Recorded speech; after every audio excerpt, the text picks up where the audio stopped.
कुमठे तालुका कोरेगाव येथील अर्थसंकल्पीय अधिवेशन 2023मध्ये नामदार महेशदादा शिंदे यांच्या विशेष प्रयत्नातून मंजूर झालेल्या तब्बल 4,56,69,000 रुपयाच्या निधीतून लमान वस्ती ते वडाची वाडी रस्त्याच्या कामाचा शुभारंभ आज नामदार महेशदादा शिंदे यांच्या उपस्थितीत व कुमठे वडाची वाडी आसपास परिसरातील गावातील शेकडो नागरिकांच्या उपस्थितीत पार पडला। यावेळी बोलताना आमदार महेशदादा शिंदे म्हणाले की गावगावचे पक्के रस्ते झाल्याने कृषी व छोट्या मोठ्या उद्योगधंद्यांना चालना मिळते व गावांचा विकास होतो। गावात आर्थिक सुबत्ता वाढून शेतकऱ्यांची परिस्थिती सुधारते। त्यामुळे गावगावचे पक्के रस्ते करणे व गावगावांना जोडणे हाच आपला मुख्य अजेंडा असून त्या दृष्टीने काम करीत असून येत्या काळात कोरेगाव विधानसभा मतदारसंघातील सर्व गावे वाड्या वस्त्या पक्क्या रस्त्याने जोडले जाणार असल्याचे प्रतिपादन यावेळी नामदार महेशदादा शिंदे यांनी बोलताना केले। हनुमंतराव जगदाळे, सुधीर जगदाळे तात्या, कुमठेचे सरपंच संतोष चव्हाण, सदस्य शिवाजी रोमन, महेशराव जगदाळे, आप्पा पहलवान, संजय चव्हाण, पोपट तात्या जगदाळे, संभाजी चव्हाण, ग्रामपंचायत सदस्य जितेंद्र जगदाळे, माजी उपसरपंच पोपट तुकाराम जगदाळे, मंगेश क्षीरसागर, माजी सरपंच, वाडचे माजी सरपंच अजित भोसले, अनिता पवार, रमेश माने, सचिन वाघ, साधना जगदाळे, मीनाताई जगदाळे सदस्या, अर्चना वाघ सदस्या, संजय गांधी निराधार योजनेच्या सदस्या साधना जगदाळे, जनार्दन चव्हाण, संभाजी चव्हाण, उत्तम चव्हाण, मानसिंग चव्हाण, वाडचे उपसरपंच विठ्ठल भोसले, अविनाश चव्हाण, शंकर चव्हाण, सोमनाथ जाधव आदींसह नागरिक मोठ्या संख्येने उपस्थित होते।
आज कामाच्या उद्घाटनाच्या प्रसंगी या ठिकाणी उपस्थित असणारे तालुका अध्यक्ष संतोष आबाकर, आमच्या सगळ्यांचे मार्गदर्शक रमेश अप्पा माने, या ठिकाणी उपस्थित असणारे आमच्या वडीचे सरपंच अजितराव भोसले, बापू पाटील,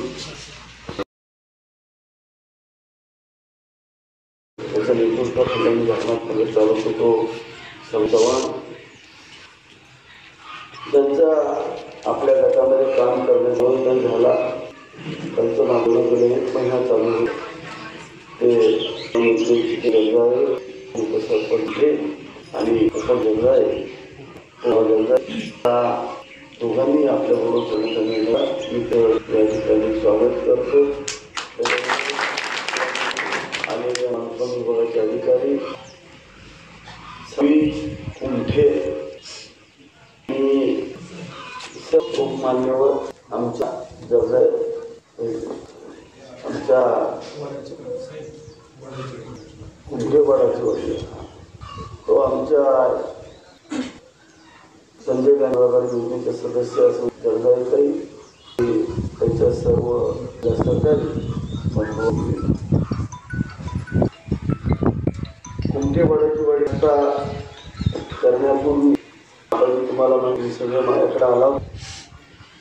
पहिल्यांदा तुम्ही माझ्याकडे केली होती की आम्हाला इथे ते लासूर करून त्या भागातले काही लोक माझ्याकडे आले होते आणि अशी परिस्थिती की 1.5 महिना शिला थोडा प्रचिखल होता. तिकडच्या वस्तीमुळं शाळेला येऊ शकत एवढी भयानक परिस्थिती. त्याच्यानंतर आम्हाला की आपण बिहारमध्ये कमात राहतो. बाहेर तर बॅनरले मोठे वाण आणि काय प्रमोशन काय होतं काय तुम्हाला. आता तुम्ही काय केलं तुम्हाला इंद्रदेवासारखं असा झंझावत आमदार हे आणि तिथं कुमतेच्या पोरांना वस्तीहून गावात याला रस्ता नाही म्हणून 1.5 महिना पोरं शाळेत जात नाही. लाज वाटायची वेळ आली. मग आम्ही कुमते ते लासूरने रस्ता पहिला मंजूर करून घेतल्यानंतर त्याने चिठ्ठी केला. दादा सांगितलं होतं की बाबा पट्टा ओढायचा. पट्टा ओढून ठेवलं. सगळे नारळ फोडले. तिथे ठिकाणी नारळ फोडले की आपण काम चालू फोटो असतो. आम्ही हा नारळ 2000ला फोडला होता म्हणजे आमचा रस्ता आहे हे पटत नाही. मग ते पोर त्या पोरांना तो रस्ता केला. मग बॅनर जायचं. माझ्याकडे हनुमानदादा आले. दादा मला दादा मला पण करायचे. मी आज नाही म्हटलं आमचा हे वर्ष थांबलो नाही. 1 वर्षाचा तो दुसरीकडे टाकला आणि करून पण घेतला. गप्प बसून आता तुम्ही नारळ काय बोर्ड लावलाय तो त्याला पाहिजे का नको. सगळी आली माझ्याकडे. मला म्हटले काही पण करा तो रस्ता करा. पुन्हा तो रंग घेतला आणि तो रस्ता पुन्हा पोचलेला. आज कुमठे गावचं महत्व आज तुम्हाला कळणार नाही. माझ्या स्वप्नातलं कुमठे गाव ते आता मी हळूहळू सत्यात उतरायला लागलो. आता इकडे वडाच्या चाललो. सुंदर रस्ता झालाय. आता वडाच्या वाडीचा रस्ता चांगला होईल. हे दोन्ही बाजूने आपण घेऊ. ह्याच्यात महत्वाची गोष्ट कुठे मी आता तुम्ही रस्त्याना पाहताय एक्सपान्शन पोहोचतो कुमठे ते कोरेगाव रस्त्याचं. माझ्या भविष्यातलं लक्षात असं आहे ज्याला मी आता 550 कोटी रुपये मी दिलेले आहेत ते भविष्य मी पाहतोय की मला कोरेगाव पासून फलटण हे जोडायचे. त्यासाठी मला 1100 कोटीचा निधी पाहिजे. त्यातला 550 कोटीचा निधी मला राज्याचे मुख्यमंत्री एकनाथ शिंदे साहेब आणि बांधकाम मंत्री रवींद्र चव्हाण साहेबांनी मंजूर केला. काम पुढच्या महिन्यात चालू होते. कॉन्क्रिटीकरण करणार आहे. इथनं फलटणला 29 मिनिट अंतर ठेवलेलं. इथनं फलटणला जायचं अंतर नाही, फलटण याचं अंतर आहे. कारण असं आहे आता फळाली फिरून जाते. भविष्यामध्ये आताच गेलं त्यांना हा पूल मी पाडायचा ठरवलाय. पुढल्या दिवसामध्ये पाडून ठेवून मत दिली तर करणार तेवढं बाकरवड इथे तसंच केलं होता. त्याचा पूल म्हणजे मला आता सांगितलं 12-13 कोटी त्या पुलाला द्यावे लागतील. आणि त्या जारनेरला यायचं असतं तर पुणे पहिलं जायचं पुन्हा चव्हाणकडे यायचं. म्हणजे एकदा त्या चौकात बसतील आयडिया नाही माहिती दिली म्हणून आम्ही आता आयडिया वोटच काढतो. सांगा आम्ही बरोबर त्या पुलावर 2 ठिकाणी मार्ग काढणार. त्या पुलावनं डायरेक्टली धारणात उतरायचा एक मारणार. डायरेक्ट पुलावनं धारणात नगरला येऊ शकते अशा वेळीचा पूल. तेव्हा 12 कोटी रुपये लागतात. हे कॉन्क्रिटीकरण काही काळजी करू नका. आता त्याला सामाजिक आपण झालं पाहिजे. बरोबर आहे नाही तर लई जण मागणी त्यांच्या का उपयोग झाला का त्याच्या. आणि निवडणूक झाली त्या ऋतूमध्ये मी काय जिल्ह्यातच फिरलो आणि मला थोडंसं मोठा म्हणाली सुमदार म्हणत होती. त्यामुळे जरा मी सापसून करू काय काम करायचं. मग कारण उत्तरला घेऊ पाणी सोडलं किलोबार फिरलो, मुलं काय दादा आहे सगळ्यांच्यावर फिरलो. हाय टाचर आहे पैकी आणि आलो बरे थंडा चला बऱ्याचपैकी टाचर आहे. थोडं कमी लक्ष इथं पडलं, पण मला सगळी माहिती ती म्हणते की 35,000 लीड घेणार. तुम्ही लय भारी आहे, शुभेच्छा तुम्हाला. एखादा फोन आला, मला म्हटला मतदान झालं, फोन आला त्याचा जवळचा कसा प्रेम आहे. मला साहेब दिसत तुला मनात आहे तसंच होणार. मला कसं होईल म्हणजे खायचं व्हाय ते होणारच आहे. म्हणत कसं असतं म्हणतात शापीत असतो जो शाप कधी निघत. शाप निघायला काहीतरी चांगलं वागायचं, काहीतरी करायचं. शाप निघणं एवढं सोपं शाप निघणं एवढं सोपं नसतं म्हणतात. मला कशाला शाप म्हणलं त्या तालुक्यात तरुण खाल्ले आहेत. गोरगरीब शेतकऱ्यांचं रस्ता केली, सामांसाचं खाल्लंय म्हणलं 10 वर्ष खाल्लंय. हे जेव्हा पैसे सगळे इतरांना तुम्ही माघारी आणून द्याल का नाही, तेव्हा तुमचा शाप तुम्ही मला कसं काय म्हटलं आम्ही खटाव तालुक्यात 1000 ऋण घेणार घेतलं. मला तालुक्यात 1000 घेतलं, सातारा तालुक्यात 15,000 घेतलं. म्हणलं घ्या गुलाल, उद्या सकाळी गुलाल घ्या झालं घ्या.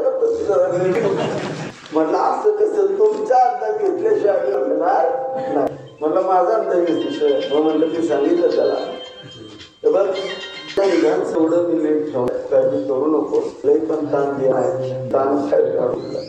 विधानसभे एवढं तुम्ही मला काही विचारलंय, चुकून आमदार झालो ना, मी आमदार कशा झालो आता तू बघ. न फिरता सुद्धा आमदार जाऊ शकतो मी या इलेक्शनला बघायला म्हटलं. मग मी कुठं ताण कुठं जास्त फिरलो का, आपल्या पदयात्रा झाल्या का, एक तरी सवारी का झाली कुठं काय. त्यांचा सगळा ताण त्यांनी दिलता. पैसे गट्ट्याच्या गट्ट्या असतं 32 कोटी वाटलं, मला तर 100 कोटी वाटतं अशा अपेक्षा. आपली दिवाळी होती, लोकांची लोक वाईट आहे. त्या कोरेगावातल्या लोकांनी आम्हाला सांगितलं साहेब पैसे घ्या. अरे घ्या म्हणलं, आपलं चोरलेला इथे रस्ता फिरायला मत तेवढी घ्यायची. माणसाने पैसे घेतले पण मतदान केलं नाही. लक्षात घ्या, आज चेष्टा नाही. जिथून तुम्ही उभं राहता तिथून तुम्ही 8,000 मतांनी मायनस होता आणि कुठलाच काम दिला नाही. आणि मोठे गाव सोबतीच्या पार्ट्या जागृत केल्या आणि लढा म्हणतात. पण मला पत्रकारांनी विचारलं दोस्तांनी आमच्या म्हणले की असं कसं काय झालं, तर असंच होणार.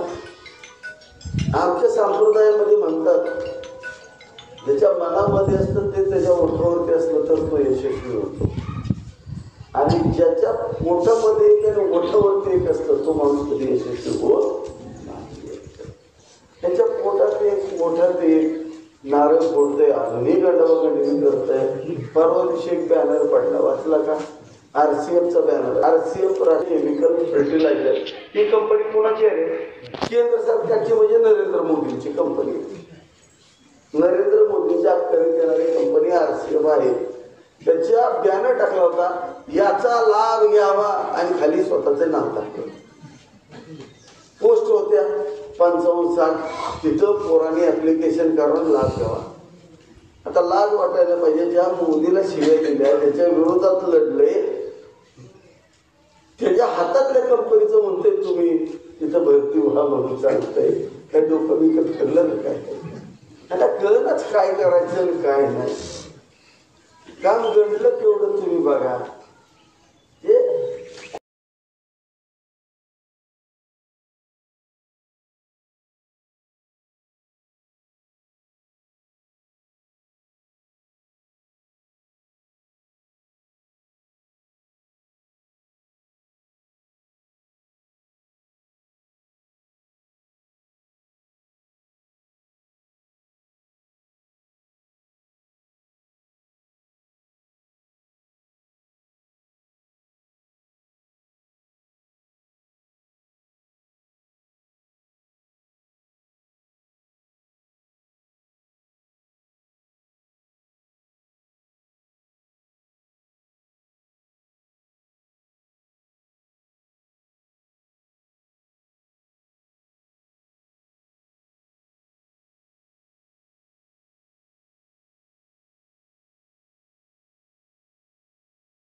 काय सांगितलं होतं?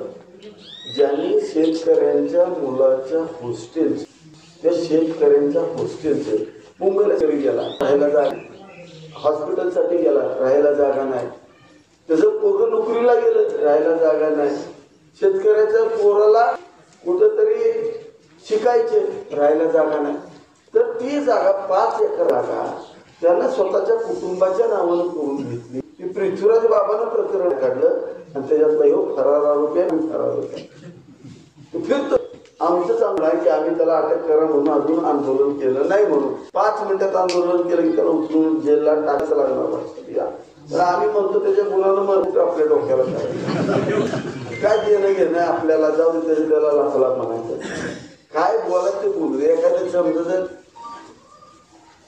आपण दुर्लक्ष करतो, एखादं वाह्यात असलं तर दुर्लक्ष करतो, तशीच परिस्थिती आहे. आज त्यांनी प्रयत्न केला, काही केलं, फक्त स्वतःचं मन जोपर्यंत आपण जनतेला फसवलं की जनता आपल्याला ते लक्षात घ्या. आणि हेच घडलं. फक्त या निवडणुकीमध्ये काही गोष्टी पहिल्यांदाच घडल्या आणि त्या फार क्लेशदायक घडल्या. त्याची गोष्ट म्हणजे पहिली लोक म्हणून की महाराज कुठं भेटणार. आता हे मोदींचं इलेक्शन होतं, महाराजाला भेटायला काय, तर त्याला विचारलं का तुम्ही तुमचा खासदार कुठं भेटला होता, तिथे भेटले त्याला कुठं, त्यांच्या घरचं पाणी भरायला लागते, त्यांना कुठे गाव कुठं माहित होतं का. हे इलेक्शन हे नरेंद्र मोदी साहेबांचं इलेक्शन होतं. आपलं मत हे मोदी साहेबांना जाणार होतं आणि मोदींना पाडण्यासाठी 2 देशांनी फार मोठा चल लावला. त्याच्यामध्ये पाकिस्तान आणि पाकिस्तानबरोबर सौदी अरेबियातले देश, या देशांनी फार मोठा चंग बांधला. चीननं चंग का बांधला होता आपल्या पाडायचं? त्याचं कारण असं होतं, कोरोनाच्या काळामध्ये जो कोरोना व्हायरस आला तो चीनमधून आला. पाश्चात्य देशांची माता अशी झाली की यांचं आज आमचे सगळे लोक नेलेले आहेत, त्यामुळं त्या लोकांनी त्या माल खरेदी करायचा बंद केला, माल करायचं ठरवलं आणि त्याच्यामुळं त्यांची परिस्थिती फार बिकट लक्षात घ्या.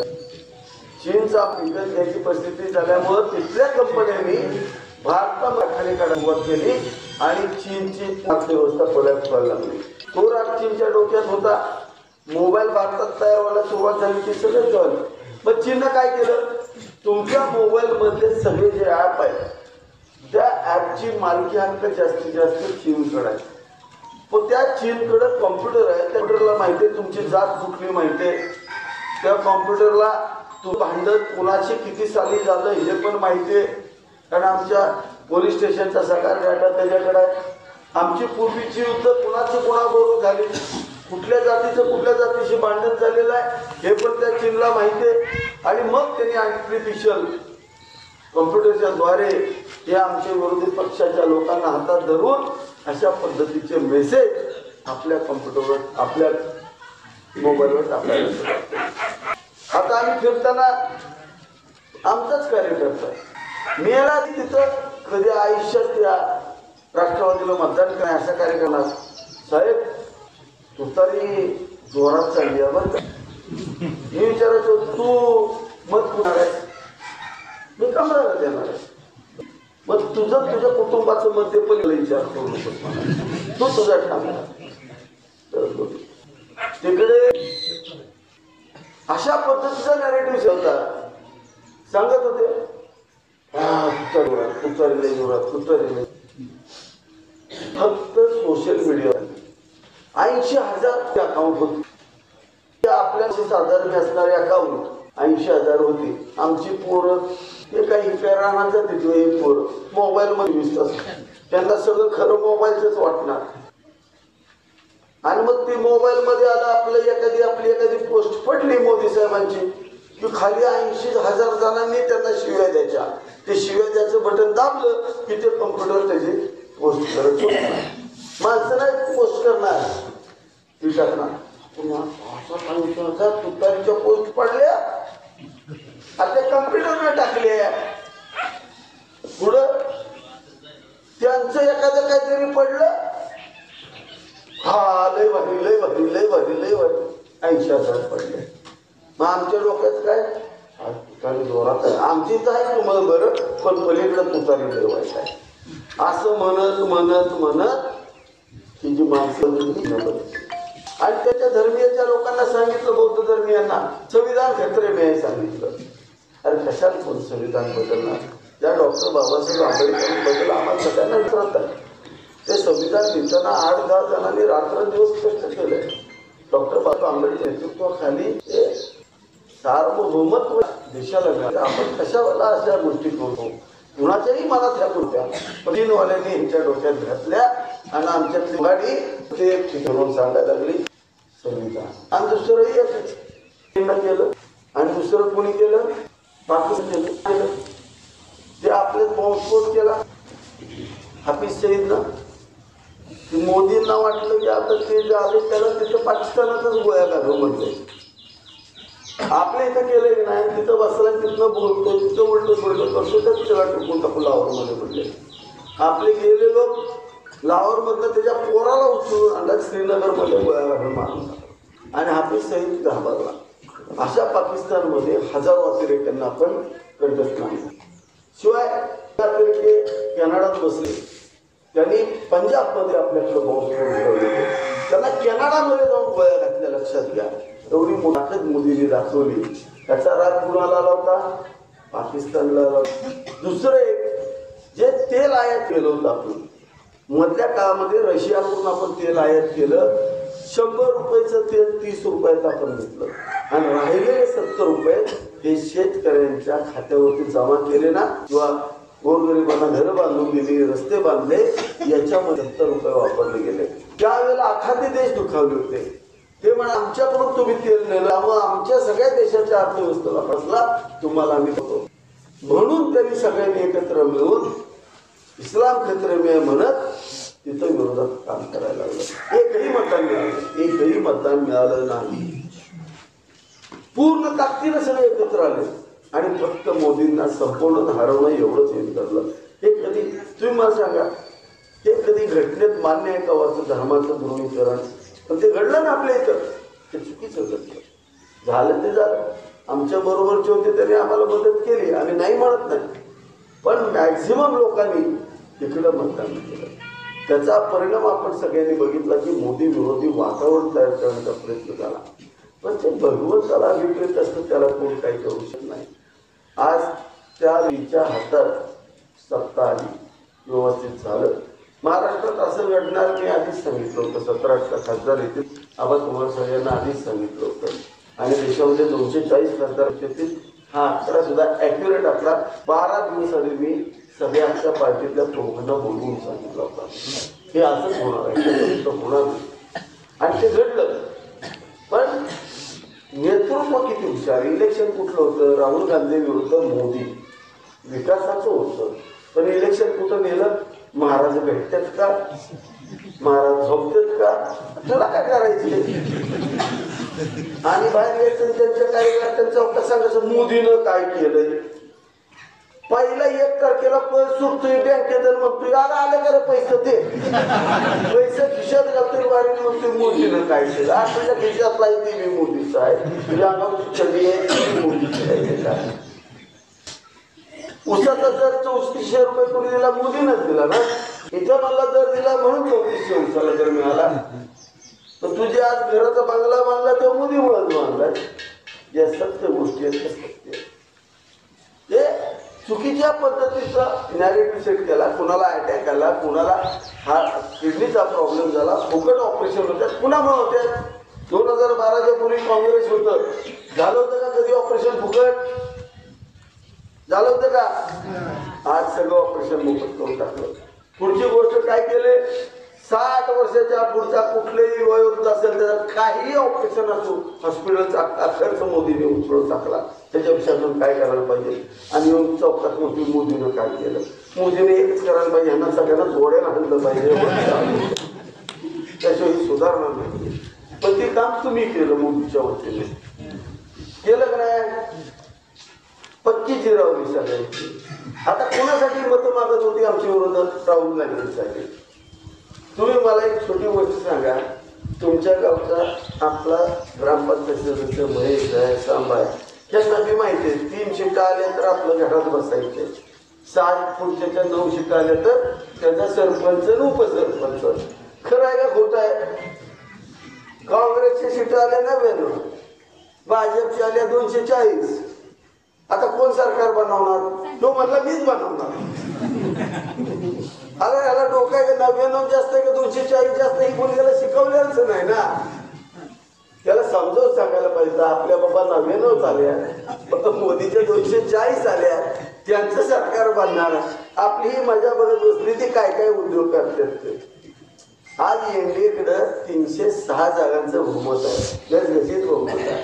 तर काय अडचणची गोष्ट सगळी आपल्याकडे ताकदीनं आपल्याकडं जे आहे म्हणजे त्यांच्या लक्षात ह्या गोष्टी आलेल्या. आणि मग आता काय नाही, हेलिकॉप्टर घ्यायचं ठरवलं होतं, आमच्या मुंबईकरांनी विमान घ्यायचं ठरवलं होतं, बारामतीकरांनी अजून एक मोठं 10-15 कारखाने घ्यायचं ठरवलं होतं. पण ती मोदीनं त्यांचं स्वप्न मोदीत काढलं राव. वाईट झालं ना. आता ते सगळं त्यांचं 10 वर्षाचं भुकेलेलं शेअर होतं. हे भूक लागली होती लेखाला, तुम्ही बोकाड कापताय समोर, तिथं वाघ बसलाय आणि ते बोकाड कापल्या, तुम्ही गाडीत घेऊन गेल्यावर त्याला किती वाईट वाटलं तुम्ही विचार केला. या असली परिस्थिती ह्याची झाली. त्यामुळं आता फडफड चालणार. त्यात आपला बी आहे, आपल्याला बी वाईट वाटलं.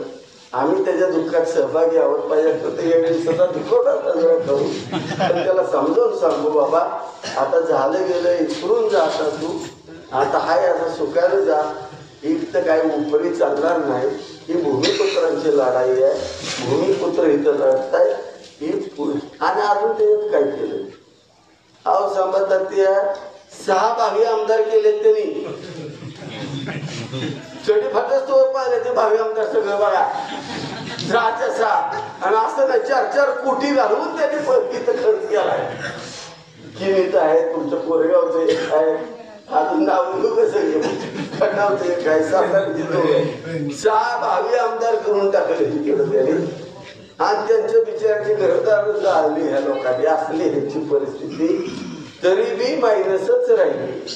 आणि माणसांनी ऍक्युरेट मायनस ठेवले. तिला ताप घेतला नाही, ताण घेतला नाही.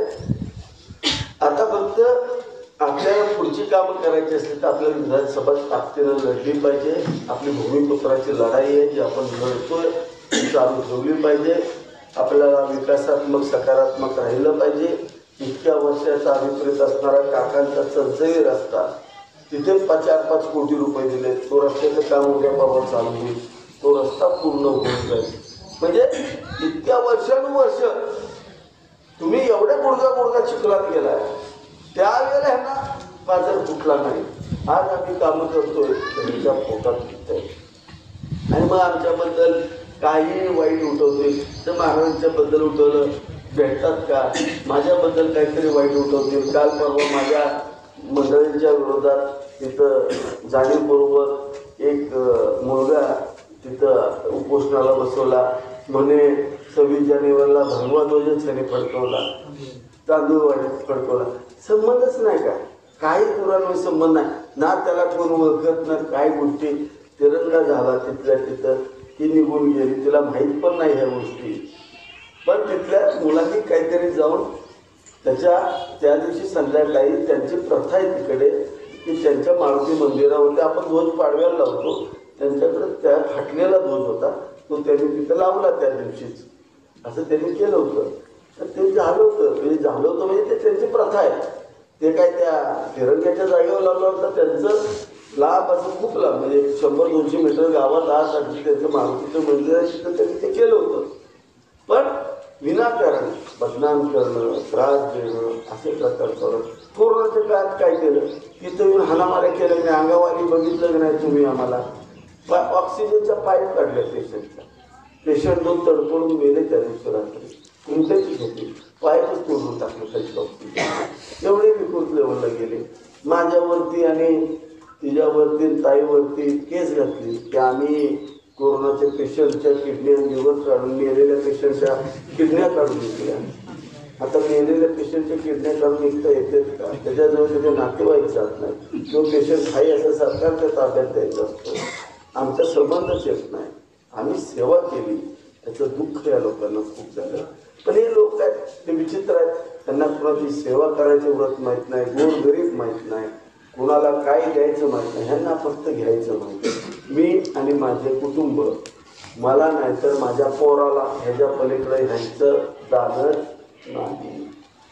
आणि आपल्या भागातलेच नाही, त्यामुळं फार विचार करण्याची गरज नाही. आपण सगळ्यांनी जे प्रेम दिलं ते प्रेम चांगलं असंच राहू द्या. आणि यावेळेला थोडंसं स्थानिक उमेदवार असल्यामुळं आणि काही ठराविक समाज जरा तिकडे गेल्यामुळं थोडा फटका बसला काही गावातून, तर कुमठे गाव त्याच्यात काय राहिलेलं नाही, कारण इथले मुस्लिम बांधव आपल्या पार्टीत होते, तर थोडंसं तिथं फटका बसला असेल असं मला वाटतंय. तर आपण सगळ्यांनी आता गाव इथे तर त्याचा उपसरपंच आले, आमचे दादा आले, इकडे आबा आले, ही सगळी आता मंडळी यायला लागलेली आहेत. मला खूप जणांचे फोन आले, साहेब आता म्हणले आम्ही पूर्ण टाकते तुमच्याबरोबर आहे, सारखेच पडते किंवा कुठपर्यंत म्हणजे हात वर कोणाचा फडकावायचा म्हणजे काय ही पडतेच म्हणजे, आणि ते पडते ती बी त्याला कळणार. दुसरा राहुल गांधी सारखी याची अवस्था ओळून बी घेतोय म्हणजे हात बोला बी आपल्या नसते म्हणले आमची आबरू गेली म्हणले. तिथनं आम्हाला सांगितलं आपण निवडून झालोय म्हणले, आमची म्हणजे आयुष्यात अपमान एवढा केला, पण निवडून येणं ही वेगळं आहे. पण ज्या माणसाला आपण पडलो ही का जिंकलो हीच कळत नसलं तर त्याला राजकारणाचं गणितच कळलं नाही असं म्हणावं लागेल. पुन्हा एकदा आपण सगळ्यांनी प्रेम दिलंय, असं प्रेम असू द्या असे आपण सर्वांना विनंती करतो. धारणा तोडायला आता पैसे दिलेले आहेत आपण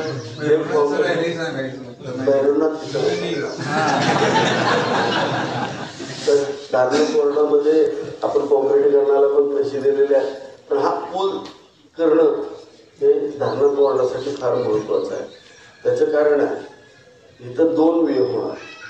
एक रस्ता फलटणकडून आलेला कुमठे गावातून डायरेक्टली सातारला जाणार. जर फलटणमधून जर कुमठ्यामध्ये 25 मिनिटात माणूस आला तर कुमठ्यातून कोरेगावला जायची गरज नाही. कुमठे बायपासनं तो कुठं जाणार, लासूरण्यात जाणार. 8 मिनिटाच्यात लासूरने पास करतोय माणसं, तिथनं 5 मिनिटात साताऱ्यात 13, म्हणजे खचून 45 मिनिटाच्या आत माणूस साताऱ्यात पोहोचतो फलटणवरून. त्या मार्गे गेल्या तर 1.5 ते 2 तास लागतात. इतका जवळचा मार्ग आहे. त्यामुळं कुमठे गाव साधारणतः 28 किलोमीटर रनिंग असते, 20-1 मिनिटं तरी. हां 28 किलोमीटर रनिंग असते त्यांचं. त्याच्यामुळं सगळ्या फलटणची वाहतूक मला कुमठे गावातून घ्यायचं आणि कुमठे गाव हे मला दृष्ट्या डेव्हलप करायचं. मग तिची अंगातली रग आहे ना हाना मारदार ती जरा करंट आहे, काय झालं ती काढून मारून काय बोलायला काय हे सगळं बंद झालं पाहिजे. दृष्ट्या पोरं पुढं आली पाहिजे, सगळं पुढं आलं पाहिजे.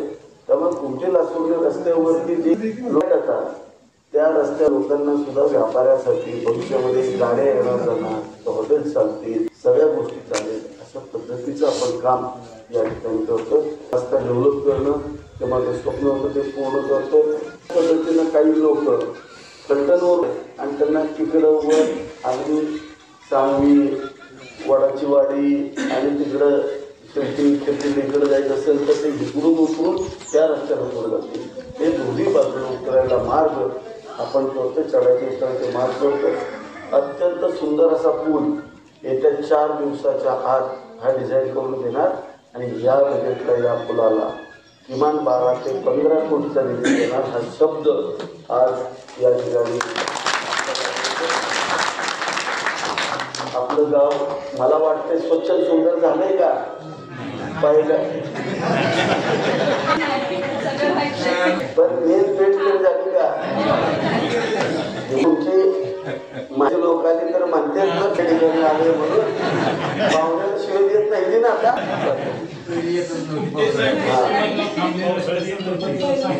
त्यामुळं असतात ते तीच करणार आहे पार्टी, सगळे पार्टी करणार असतात. ती पार्टी तुमचं नाव सांगते की म्हणजे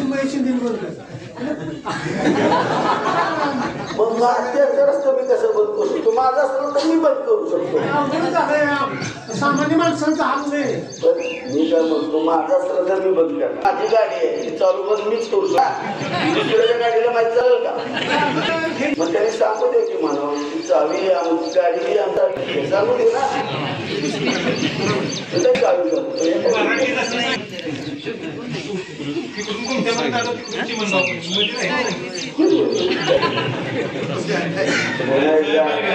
पुन्हा एकदा आपण सगळे एवढं मला उशीर झाला त्याबद्दल धन्यवाद देतो. सांगतो तर आमचं